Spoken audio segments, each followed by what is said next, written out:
Red halwa யாருக்கு? நமக்கு தான், உனக்கு தான்.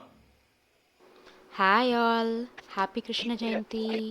எல்லாருமே குட்டி கிருஷ்ணர் உங்கள் வீட்டுக்கு அழைச்சாச்சா? ஆனால் என்னால் தாங்க செய்ய முடியாமல் போயிடுச்சு. அதனால கொஞ்சம் அப்செட்டாக இருந்தேன். சரி, ஆஃபீஸ்லேருந்து என் ஹஸ்பண்ட் வந்துட்டு நான் ஏதாச்சும் பண்ணுறேன்னு சொல்லி ஸ்வீட் செய்ய ஸ்டார்ட் பண்ணிட்டாரு. என்ன ஸ்வீட்னா பிரெட் அல்வா தான். அது வரைக்கும் கொஞ்சம் ஆதிரனை என்கேஜ்டாக வச்சுருக்கணும்னு சொல்லி அவன் கூட விளாண்டுட்டு இருந்தார். போன கிருஷ்ண ஜெயந்திக்கு முன்னாடி கிருஷ்ண ஜெயந்தி எங்கள் அம்மா எனக்காக ஒரு அழகான கிருஷ்ணர் வந்து பிறக்கணும்னு வேண்டிக்கிட்டாங்க. அடுத்த கிருஷ்ண ஜெயந்திக்கு நான் ப்ரெக்னெண்ட்டாக இருந்தேன். இந்த கிருஷ்ண ஜெயந்திக்கு நல்லா பண்ணலான்னு நினச்சோங்க. நினச்ச மாதிரி பண்ண முடியலங்க, எல்லாமே ஸ்பாயில் ஆயிடுச்சு. அதான் கொஞ்சம் அப்செட்டாகவே இருந்தது.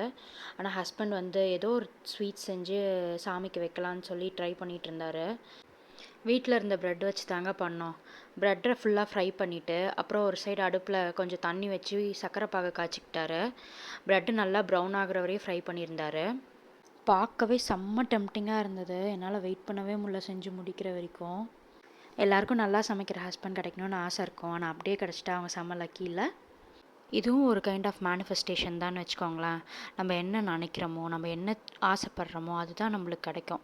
ஆதிரன் கூட எங்களுக்கு அப்படி தான். சொன்னால் நம்புவீங்களான்னு கூட தெரில. நாங்களும் மேனிஃபெஸ்ட் பண்ணி ஒரு ஸ்டிக்கி நோட்டில் வெல்கம் ஹோம் ஆதின்னு எழுதி வச்சுருந்தோம். 2 இயர்ஸ் அப்புறம் எங்களுக்கு நிஜமாவே ஒரு பையன் பிறந்தான். அவனுக்கு நாங்கள் ஆதிரன்னு பேர் வச்சோம்.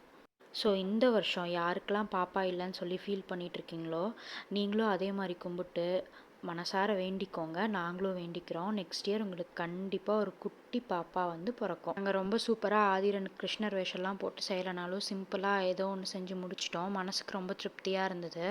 அவனும் க்யூட்டாக அவங்க அப்பா ஃப்ளூட் வாசிக்கிறத பார்த்துட்டு இருந்தான். சுத்தமாக பிளானே இல்லாமல் இந்தளவு செஞ்சது ரொம்ப ஹாப்பியாக இருந்தது எனக்கு இன்றைக்கி. இதே மாதிரி பாப்பா இல்லையேன்னு ஃபீல் பண்ணிகிட்ருக்க எல்லாருக்குமே உங்கள் லைஃப்பில் திடீர்னு ஒரு மிராக்கிள் நடந்து ஒரு குட்டி கிருஷ்ணரோ இல்லை ஒரு குட்டி ராதையோ கண்டிப்பாக வருவாங்க. எங்கள் வீட்டு கிருஷ்ணர் எப்படி இருக்காருன்னு சொல்லி கமெண்ட் பண்ணுங்கள். Meet you in next video. Bye.